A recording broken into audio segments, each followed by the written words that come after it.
The next few weeks are going to be very exciting for fantasy fans. First, we've got the much-awaited House of Dragon being released later this month, and then, only a few days later, we'll get Rings of Power. It truly looks like Christmas came early this time around, but we're here to answer what you're all wondering. Which show will be better? Well, let's find out. Now, it's crazy how similar these two shows are. Hear us out. These two shows are spin-offs of two of the most famous franchises of all time, right? The events of both take place long before the events of the most popular entries. House of the Dragon is set around 200 years before Game of Thrones. The Ring of Power is set thousands of years before The Hobbit. And yes, there's a big difference between 200 and a few thousand, but you guys get the point. It's before the main thing happens. Both are famous for their sword fights and sorcery, although in very different ways. Also, Game of Thrones literally reinvented a genre that The Lord of the Rings refined. Like, both are so iconic, we could go on and on about them. Oh, and here's our favorite one. Both are originally written by authors with two R's in their pen names, George R.R. Martin and J.R.R. Tolkien. What are the chances of that? So if you know somebody with two R's in their name, keep them close, because one day they might completely reconstruct the fantasy genre. It's also fitting that the two prequels are soon released so close to each other, just 2 weeks apart. And last, both shows have very, very big shoes to fill. So first, let's talk about House of the Dragon. Game of Thrones was easily the biggest show of all time. Every time it came out, the whole world came together to watch it, week after week. It was an unprecedented hit, and it kind of changed television forever. Now, any show that comes out has one goal in mind. Be like GOT, minus the final bit. Still, even 3 years later, there's nothing like it. Could the prequel show live up to that? Well, only time will tell for sure, but we can make a pretty good guess. Along with being the most successful TV show of all time, Thrones also had one of the most controversial endings of all time. We don't have to tell you, but even the biggest fans didn't have any justification for it. Really, how did they get it so horribly wrong? So the challenge for the prequel is to overcome the negative reactions. The audience is already on edge about this world on TV screens. They need to absolutely smash it out of the park to get everybody back on their side. And if you ask us, that shouldn't be too hard, because we learn from our parents' mistakes, don't we? There's no way that the House of the Dragon repeats the same mistakes as its parent show. For starters, it's based on a full story. Game of Thrones wasn't. With just that, the new show has a security blanket over it. It really can't go wrong. Also, the story revolves around the best things about the previous show. That's right, dragons. And given its status in pop culture, the audience will tune in, whether it's out of curiosity or to watch them mess up like before. People will be watching, so it's really up to them to deliver. Moving on. What about Ring of Power? Ringers are used to waiting between stories. It's nothing new. There was a 9-year gap between Lord of the Rings: Return of the King and The Hobbit: An Unexpected Journey. Now, there's an 8-year gap between The Hobbit: Battle of the Five Armies and Lord of the Rings: The Rings of Power. This franchise kind of runs on good old nostalgia. Back in 2012, this very nostalgia made the first Hobbit film a worldwide success. So imagine the response when fans get another installment after 8 years. Madness. Except maybe even better. It's the first TV show set in the Lord of the Rings universe. So the idea of getting to lose yourself in Middle-earth every week has fans drooling. But guess what mastered the art of bringing fantasy to the small screen? Bingo! It's Game of Thrones. Also, The Rings of Power is missing a very important part: Peter Jackson. Of course, Tolkien is the creator of Middle-earth, but there's no denying that the franchise wouldn't be where it is today without its director. It was his films that launched the universe onto a whole new level of popularity. But from the looks of it, the show will remain close to Peter's aesthetics. It's their first major attempt without him leading the ship. On the other hand, HOTD is bringing all those who made GOT what it was, except D&D, of course, and for a good reason. Also, what are the critics saying? We're not going to sugarcoat it for you, Ringers. Dragons have got the critics on their side. The first reviews are in, and it's all good news for Thrones fans. People are calling it just as good, if not better, than the first season of the original show. And boy, oh boy, that's high praise. Meanwhile, it's not all rainbows and sunshine for Tolkien fans. Critics are saying that the show misses the point and just dully retells old stories. Fans also had negative reactions to the trailer released at Comic-Con last month. And finally, which show is gonna be better? Of course, this is all speculation at this point, but if you had to ask us, our bet would be on House of the Dragon. First, it's an HBO show,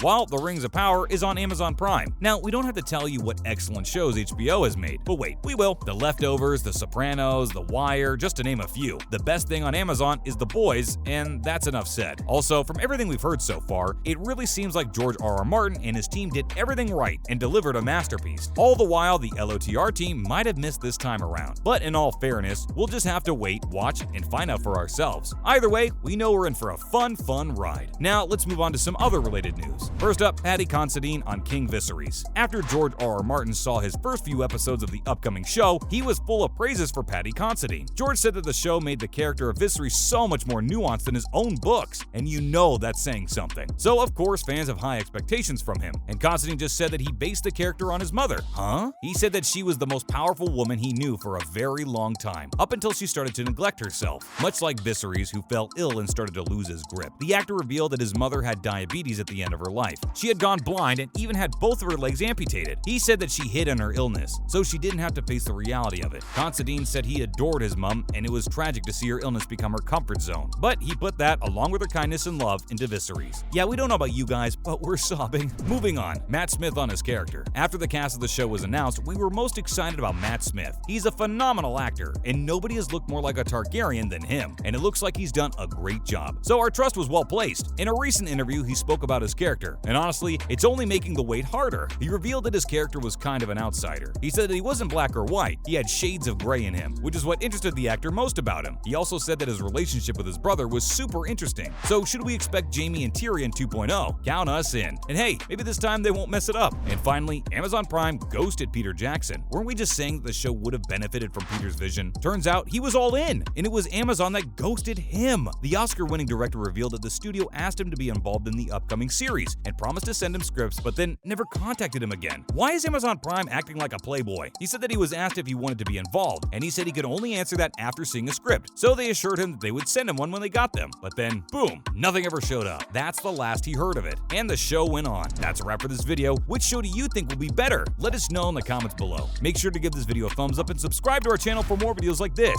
See you in the next one.